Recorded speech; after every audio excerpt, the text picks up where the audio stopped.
gula. Nah, lebih tinggi lemak, lebih gula itu sangat memicu untuk terjadi penyakit-penyakit seperti tadi yang Mbak Dian katakan, penyakit tidak menular atau yang PTM ya. Penyakit hipertensi, jantung, diabetes.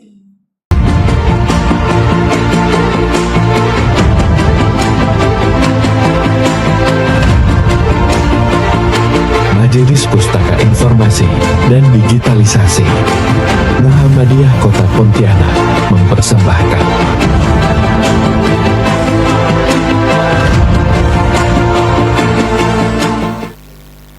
Bismillahirrahmanirrahim. Assalamualaikum warahmatullahi wabarakatuh.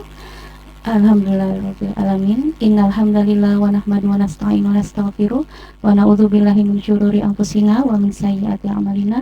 May yahdihillahu fala mudhillalah wa may yudhlil fala hadiyalah. Asyhadu an la ilaha illallah wa asyhadu anna Muhammadar Rasulullah lan nabiyya ba'da.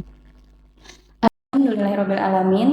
Para bunda-bunda sekalian, kita berjumpa lagi di podcast Ramadan Aisyah tahun 1446 Hijriah. Nah, pada tahun ini semoga Allah memberikan kita kesehatan, keberkahan dalam Ramadan kita, dan diberikan kemampuan untuk menjalankannya hingga akhir nanti, hingga menang di Idul Fitri kelak. Nah, bunda-bunda sekalian yang saya rahmati karena Allah, kita masuk ke pekan pertama nih, pekan pertama Ramadan. Nah, hari ini saya kedatangan tamu yang sangat spesial, sangat cantik pula, yaitu Bu Indri Erwani MPD MKep. Beliau seorang dosen di Istikaz Muhammadiyah. Nah, lihat beliau ya. Nah, beliau hari ini akan membahas tentang tips sehat selama Ramadan. Nah, sebelumnya saya akan membacakan sedikit kutipan ayat Al-Quran ya Bu ya, dari Quran surah Al-Baqarah ayat 185. Bismillahirrahmanirrahim. Syahrul Ramadan alladzi unzila fihi al-Qur'anu hudan lin-nasi wa bayyinatin minal huda wal furqan. Faman syahida minkumus syahra falyasum wa man kana maridan aw ala safarin fa iddatun min ayyamin ukhra. Yuridullahu bikumul yusra wa la yuridu bikumul usra. Walitukmilul iddata walitukabbirullaha ala ma hadakum wa la'allakum tashkurun. Bulan Ramadan adalah bulan yang di dalamnya diturunkan Al-Quran sebagai petunjuk bagi manusia dan penjelasan-penjelasan mengenai petunjuk itu dan pembeda antara yang benar dan yang batil. Karena itu, barang siapa di antara kamu ada di bulan itu, maka berpuasalah. Dan barang siapa sakit atau dalam perjalanan dia tidak berpuasa, maka wajib menggantinya sebanyak hari yang ditinggalkannya itu pada hari-hari yang lain. Allah menghendaki kemudahan bagimu dan tidak menghendaki kesukaran bagimu. Hendaklah kamu mencukupkan bilangannya dan mengagungkan Allah atas petunjuknya yang diberikan kepadamu agar kamu bersyukur. Nah, Masya Allah sekali di Quran surah Al-Baqarah ayat 185 ini ternyata Allah pun memberi kita petunjuk bahwa yang sakit, kalau misalnya sakit di bulan Ramadan harus menggantinya. Nah, kita nggak mau ya Bu ya kalau misalnya selama Ramadan ini kita sakit, karena sakit tuh tidak nyaman. Jadi membuat kita tuh tidak semangat untuk melakukan ibadah-ibadah yang sudah Allah tetapkan atau Allah tentukan untuk dipekerjakan di bulan Ramadan. Nah, sekarang saya ingin bertanya nih kepada Bu Indri tentang gimana sih Bu pola hidup yang baik selama kita berada di bulan Ramadan ini. Apakah berbeda di hari-hari biasanya? Silakan. Oke, Mbak Dian. Terima kasih Mbak Dian. Saya panggil Mbak Dian aja ya. Masih muda, cantik, dan energik. Seperti itu. Oke, terkadang kita memiliki konsep bahwa bulan Ramadan ini kita harus kurangi aktivitas, ya kan? Terus jangan banyak beraktivitas di luar karena nanti haus dan lain sebagainya.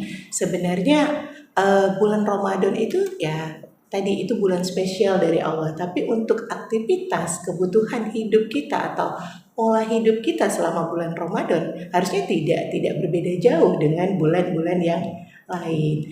Nah, berbagai tips mungkin bisa kita terapkan dalam selama kita di bulan Ramadan. Misal memang mungkin pola makannya itu agak berbeda.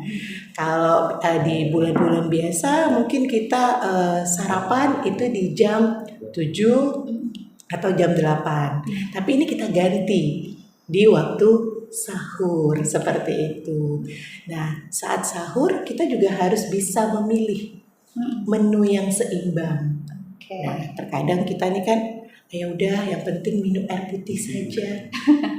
Itu tidak akan memenuhi kebutuhan kebutuhan kalori di dalam tubuh kita. Seperti itu, Mbak Dian. Tadi Ibu sedikit menyinggung tentang pola makan, nih kayaknya menarik. Soalnya biasanya bunda-bunda di rumah ada yang berusaha kalau misalnya di luar bulan Ramadan, pingin diet, pengen kurusan bulan Ramadan nih. Nah, apakah Ibu ada tips makanan yang ideal seperti apa saat sahur, saat berbuka? Maklumlah kalau kita di Indonesia nih biasanya buka selain kurma yang Rasulullah contohkan 3 biji dan ganjil, ada gorengan-gorengan juga, biasanya gorengan-gorengan, puding, segala manis-manis. Semua ada di atas meja ya, Allah, Mbak ya. benar Bu. Gimana Bu? Menu-menunya? Oke. Kalau berbicara menu ribet ya, Mbak ya. Cuman mungkin tips sedikit lah. Baik. Seperti apa nih untuk menu sahur seimbang. Nah, menu sahur seimbang itu sebaiknya tadi kita harus tadi memperhatikan komposisinya. Komposisinya tadi kita harus rendah kalori, Rendah kalori. ya, low fat, low kalori, ya. Nah, tapi tinggi fiber. Nah, fiber di sini bukan berarti fiber yang instan ya, Mbak ya. Kita usahakan fiber yang memang kita dapatkan dari sayur dan buah. Nah, kenapa rendah kalori tadi, kemudian rendah lemak ya. Nah, golongan-golongan yang bisa kita gunakan di sini misalnya ikan. Nah, ikan, kemudian daging ayam. Tapi bagian dada ya, Mbak ya. Karena itu terkategori rendah lemak. Kemudian telur. Nah, kalau kita takut biasanya mindset orang kan nanti kuningnya bikin kolesterol, kurangi kuningnya, proteinnya, putihnya yang kita konsumsi. Kemudian tahu dan tempe seperti itu. Tapi ingat sayur itu jangan lupa. Selain itu juga yang harus kita perhatikan adalah misalnya waktu untuk sahur. Jangan terlalu mepet dengan waktu imsak. Jadi biarkan tadi tubuh bisa beradaptasi nih, pencernaan kita beradaptasi dengan apa yang kita makan. Mungkin bisa sekitar 20 sampai 30 menit sebelum imsak kita sudah selesai untuk sahur. Dan yang pasti tadi selain tadi rendah kalori, rendah lemak, tinggi fiber, cairan, minuman itu juga harus kita perhatikan. Karena kebutuhan tubuh selama bulan puasa juga harus tetap ya, sekitar 8 gelas. 8 gelas ya, Mbak. Jadi kalau 8 gelas itu kalau kita hitung, kita akumulasi kurang lebih 2000 sampai 2500 ya cc. Itu memang kebutuhan tubuh kita akan cairan. Jadi jangan sampai selama puasa kita dehidrasi seperti itu. Sungguh menarik sekali. Nah, ibu-ibu, bunda-bunda di rumah, kata Bu Indri, pesan dari Bu Indri itu harus tinggi sayur dan buah. Dan Ibu Indri juga berpesan jangan mepet waktu imsak biar nggak ngunyah cepet-cepet lah ya Bu ya. Benar. Nah, ini tuh kompleks sekali untuk sahur. Nah, ini sahur. Berbuka gimana nih Bu? Apakah sama komposisinya atau bagaimana? Nah, untuk berbuka kita juga harus punya strategi nih, Mbak.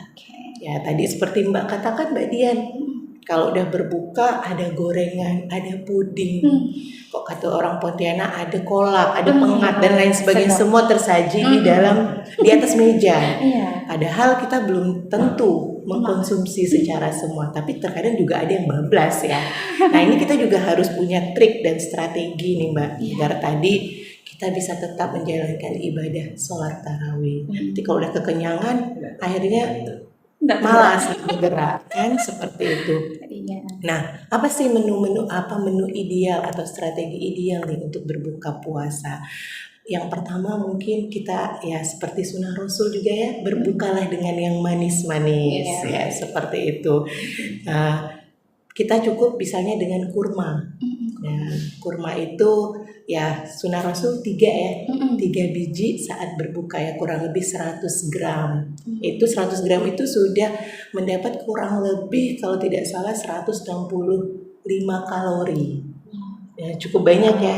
Sedangkan kebutuhan tubuh kita itu saat berbuka itu kita perlu beberapa penelitian terkait tentang nutrisi, baik itu WHO yang meluncurkan guideline untuk menu saat selama bulan Ramadan, itu tubuh kita hanya memerlukan 40%.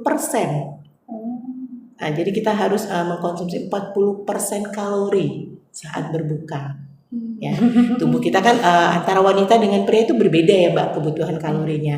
Kalau wanita itu sekitar 800 sampai dengan 1000 kalori, sedangkan pria itu 1000 sampai dengan 1200. Nah, kita ambil aja misalnya 1000 nih. 1000 kalori berarti kan kita hitunglah kurang lebih 40 kalorinya berapa. Kalau tadi kita buka sudah dapat kurma 167 kalori, berarti kan sudah berkurang. Kalau 1000 kita perlu 400 ya Mbak ya. Iya. Nah, seperti itu. Nah, setelah makan kurma kita minum dengan air putih. Nah, kasih jeda. Jadi jangan langsung kita makan yang kita sajikan tadi. Ya, kita bisa misalnya jeda dulu dengan kita menunaikan sholat maghrib. Seperti itu. Setelah itu baru kita mengkonsumsi makanan tadi. Nah, tapi juga harus kita perhatikan. Jangan tinggi lemak. Tadi saya di awal juga sudah mengatakan rendah lemak. Kenapa nih? Karena tadi ya, makanan yang tinggi lemak ini tadi bisa memicu gangguan daripada pencernaan. Satu. Nah, orang yang punya gastritis atau MAH kronis itu kalau makan tinggi lemak saat berbuka itu berisiko memicu untuk peningkatan asam lambung. Jadi MAH-nya akan kambuh nih, malah tidak bisa makan kan apa yang sudah capek dibuat tadi. Seperti itu. Kemudian jangan juga berlebihan gula. Nah, gula ini harus yang manis-manis, tapi kita udah dapat tadi dari kurma. Nah, di penelitian tentang penelitian Asosiasi Endokrin Indonesia itu menyarankan kurang dari 4 sendok gula. Nah, karena kalau kita berlebihan juga akan memicu yang namanya peningkatan gula darah atau yang kenal sekarang diabetes. Ya. Itu gula yang berlebihan selama berbuka itu juga memicu 25% untuk meningkatkan gula dalam tubuh. Seperti itu. Baik Bu Indri. Berarti sebenarnya tips yang tadi Bu Indri berikan dari dari sahur hingga berbuka itu sebenarnya bisa dipakai untuk bunda-bunda di rumah yang juga mungkin memiliki penyakit-penyakit yang tidak menular seperti misalnya diabetes, kolesterol. Itu berarti bisa lah ya diterapkan di rumah. Bisa, ya. Benar. Nah nih Bu, biasa nih kan ada beberapa yang mikir tuh mending kita sholat dulu gitu, selesaikan sholat dulu baru makan malam, baru makan yang berat-beratnya. Nah itu menurut Bu Indri gimana? Oke.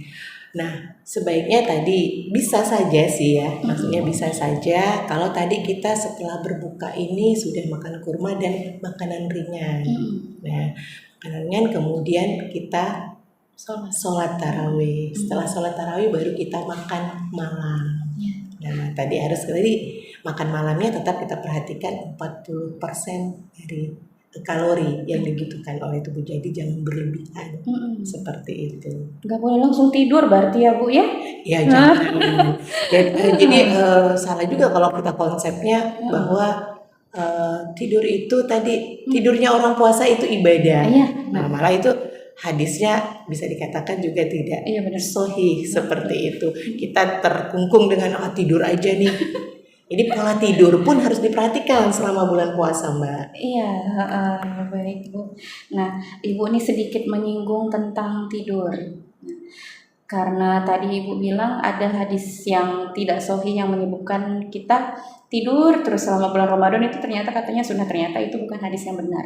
Nah, kita semua tahu ya Bu ya, bunda-bunda di rumah juga mungkin setiap hari punya amalan-amalan harian selama Ramadan yang harus dikerjakan, misalnya tilawah, sholat sunnah, sholat tarawihnya, tahajudnya, dan kita sebagai bunda-bunda juga harus nyiapin sahur, bangunnya harus lebih awal, tidurnya bakal lebih malam.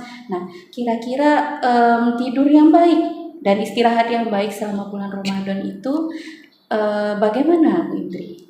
Oke, kalau kita berbicara tidur, ya kadang pagi-pagi aja udah ngantuk ya. Ngantuk. Tapi kita harus tadi tetap beraktivitas. Jadi kebutuhan tidur selama bulan Ramadan itu juga hampir sama dengan kebutuhan tidur pada bulan-bulan lainnya. Jadi bukan berarti selama bulan Ramadan lebih banyak nih tidurnya. Itu salah, justru kita harus lebih banyak mendekatkan diri kepada Allah Subhanahu wa taala, karena bulan ini adalah bulan yang dinanti-nanti ya oleh kita umat muslim. Kita bergembira menyambutnya. Berapa sih kebutuhan tidur dari kita? Yaitu kurang lebih 6 sampai dengan 8 jam. Tidur malamnya tetap sama kan Mbak? Iya, Kita juga 6 sampai 8 jam pada bulan-bulan biasanya. Jadi itu kita butuhkan. Jadi jangan begadang, kurangi bergadang. Jadi setelah selesai tarawih, kemudian sudah makan malam, sudah ada jeda waktu kurang lebih 1 sampai 2 jam untuk tubuh mencerna makanan yang kita konsumsi tadi, kita istirahat. Terus atur juga pola istirahatnya. Sehingga kita bangun sahur. Kalau kita kan imsak kurang lebih 4:30 udah mulai masuk ya. Udah masuk ya, 4:30 itu sudah imsak. Nah, maka kita usahakan jangan mepet tadi. Seperti saya katakan, jangan mepet kita sahurnya. Usahakan 30 menit sebelum imsak kita sudah selesai untuk sahur. Berarti 3:30 kita sudah bangun untuk sahur. Maka kita harus bisa menghitung nih kira-kira 6 sampai 8 jam kita tidur mulai jam berapa nih malamnya. Seperti itu. Terus tidur siang perlu nggak? Perlu. Nah, perlu tidur siang sekitar kurang lebih 30 menit. Jangan terlalu banyak juga. Karena kalau terlalu banyak bahkan sampai lebih dari 1 jam, itu juga akhirnya membuat tubuh kita lemas. Benar. Linglung kadang ya. Bangun itu bukan tambah fresh tapi malah menjadi lemes seperti itu. Nah, ini juga udah dibuktikan oleh penelitian yang dilakukan oleh penelitian tentang sleep, tentang tidur itu tadi, kebutuhan tidur selama bulan Ramadan itu untuk tidur siangnya itu sekitar usahakan tidak lebih dari 30 menit seperti itu. Jadi perlu tidur siang, kemudian kebutuhan cukup tidur malamnya 6 sampai 8 jam karena itu juga akan mengurangi stres pada si ibu, apalagi bunda-bunda ya. Besok nih mau buka apa ya? Stres. Apalagi kalau anak biasanya dengan berbagai variasi. Ya ampun, benar Bu. Bunda saya mau ini, Mas saya mau ini, Bu saya mau ini. Nah itu kan juga memerlukan pikiran ya untuk mengolahnya bagaimana tadi ini semua bisa dipenuhi. Jadi istirahat itu perlu. Jadi jangan juga tidur melulu tadi. Tetap kita harus beraktivitas. Kalau memang biasa kita olahraga ya tetap lakukan olahraga. Seperti itu. Ternyata setelah Ibu Indri menjelaskan panjang lebar, kompleks sekali. Kalau misalnya kita benar-benar menjalankannya, benar-benar menjadi manusia yang idealis ya Bu ya, sehat lah insya Allah. Keluar dari Ramadan nih dijamin lah, bukan hanya hatinya yang sehat, tapi badannya juga sehat. Nah, Ibu tadi kan juga disinggung ya tentang tidur siang 30 menit. Nah, bagaimana dengan yang setelah sahur tidur, Ibu? Setelah sahur, setelah sholat subuh, tidur ini ngantuk gitu kan, habis tilawah, habis ngaji, ngantuk. Gimana kira-kira? Nah, itu tadi bisa kita lakukan aktivitas. Tadi saya katakan bahwa kalau memang biasa melakukan olahraga, tetap lakukan olahraga. Tapi mungkin durasinya tidak terlalu lama. Dan olahraganya pun jangan yang berat-berat, seperti misalnya jalan santai. Nah, boleh dirasakan Mbak setelah sahur, mungkin ya tadi seperti Mbak katakan kita bisa tilawah, mungkin membaca zikir ya, surat dan lain sebagainya. Nah, setelah itu kita bisa lakukan jalan pagi. Ya, jalan pagi kita lakukan ya nggak usah lama lah. Ya, nggak perlu lama, misalnya 30 menit ya. Atau kalau males nih mau keluar, cuaca mendung dan lain sebagainya, kita bisa lakukan yoga di rumah. Nah, kalau kita bilang gimana nggak ada gurunya nih untuk yoga. Sekarang rata-rata bunda-bunda pasti sudah megang smartphone ya. Smartphone sudah dipegang, bisa googling di YouTube seperti itu. Di YouTube bagaimana nih gerakan yoga. Nah, kita bisa lakukan di rumah. Sehingga dengan kita beraktivitas, insya Allah yakin tidak akan ngantuk setelah sahur. Tapi memang memulainya sangat berat ya Mbak. Iya. Berarti harus dibiasakan dan agak sedikit dipaksakan ya Bu. Benar. Sesuatu yang belum terbiasa kalau tidak dipaksa tidak akan menjadi kebiasaan. Mantap sekali Bu. Nah, kita sudah membahas dari sahur, berbuka, tidur.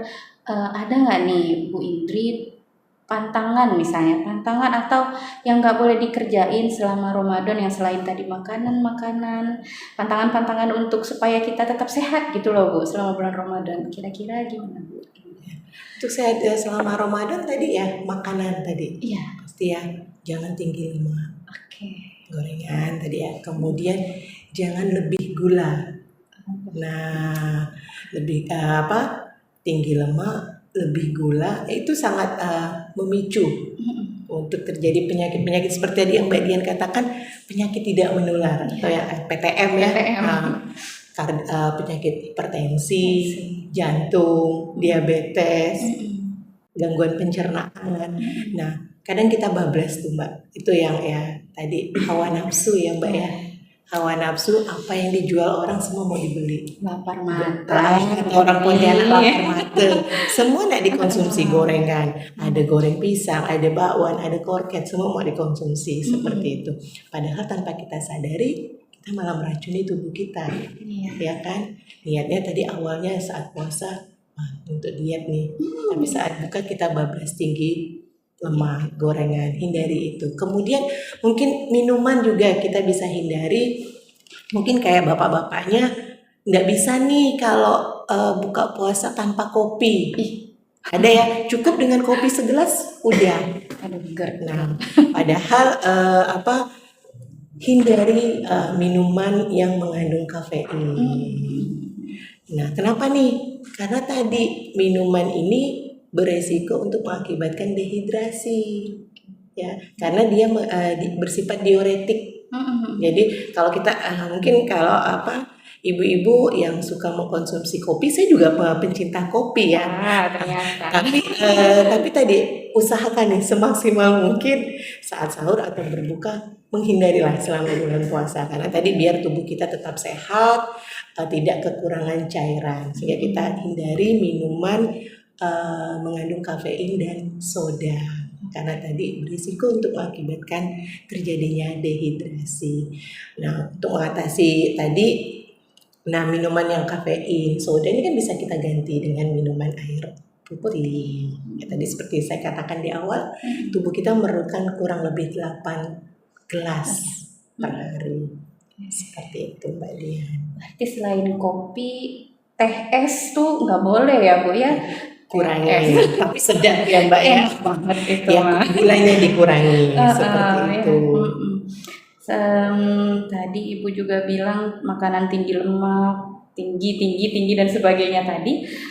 Nasi padang juga dikurangi berarti ya. Ada beberapa hal ya makanan-makanan yang memang kalau di luar bulan Ramadan mungkin kita makannya sekali 2 kali gak apa-apa. Tapi kalau di bulan Ramadan ini daripada kita mengobati lebih baik kita mencegah ya Bu ya. Iya benar. Ya Ibu, apakah ada lagi nih Bu kesimpulan misalnya yang penting banget yang harus dijaga selama bulan Ramadan ini? Selain 4 poin tadi, sahurnya harus baik, berbukanya harus baik, makanannya, tidur istirahatnya, pantangan-pantangan pun sudah Ibu sebutkan semua. Kira-kira ada lagi nggak nih Bu kesimpulan? Saya pikir itu ya tadi ya.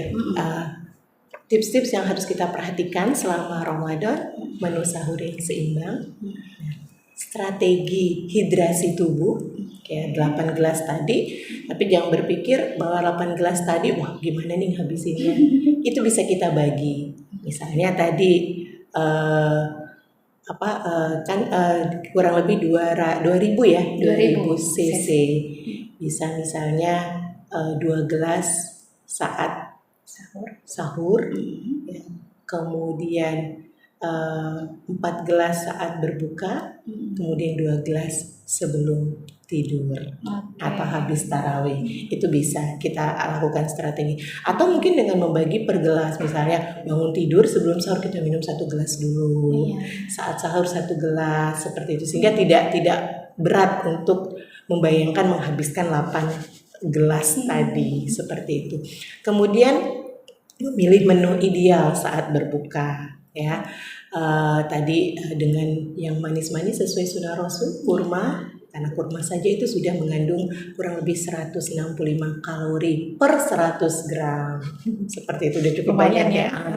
Nah, terus tadi low fat, low kalori, sama tinggi fiber. Fibernya usahakan tidak yang instan, jadi usahakan sayur dan buah-buahan. Kemudian istirahat yang cukup, tidur 6-8 jam, dan usahakan tetap kita melakukan istirahat tidur siang tidak lebih dari 30 menit, dan kita lakukan aktivitas olahraga ringan, bisa dengan gym, yoga, atau jalan sehat. Insya Allah kita akan sehat selama bulan Ramadan. Seperti itu. Baik, Masya Allah. Nah, terima kasih banyak nih Bu Indri atas sedikit tips sehat selama Ramadan. Semoga kita dan bunda-bunda di rumah bisa menerapkannya. Jadi tadi yang saya bilang ya, selesai Ramadan bukan hanya hati yang bersih, tapi fisik yang kuat dan tubuh yang ideal ya. Siapa tahu bunda-bunda di rumah sambilan diet tipis kan selama Ramadan ini, benar. bisa diteruskan sampai nanti setelah selesai Ramadan. Asal jangan bablas saat lebaran ya Mbak. Itu tuh. Itu yang berat. Bismillah ya. Karena tadi pesan Bu Indri, sesuatu yang baik itu memang harus dipaksakan. Sedikit dipaksakan di awal, tapi setelah jadi kebiasaan insya Allah akan ringan ya Bu Indri ya. Nah, kita udah berada di akhir podcast nih Bu Indri. Nah, semoga kita bisa bertemu lagi lain waktu untuk membahas masalah-masalah kesehatan lainnya, untuk berbagi sama bunda-bunda Aisyah yang ada di rumah. Siap. Nah, terima kasih kepada Bu Indri Erwani. Saya selaku host undur diri ya Ibu ya. Semoga semuanya bisa diterapkan, dijalankan di rumah, dan bermanfaat tentunya. Saya selaku MC Dian Pratama Putri mengundurkan diri. Nasrul minallahi fatun qorib. Wassalamualaikum warahmatullahi wabarakatuh. Waalaikumsalam.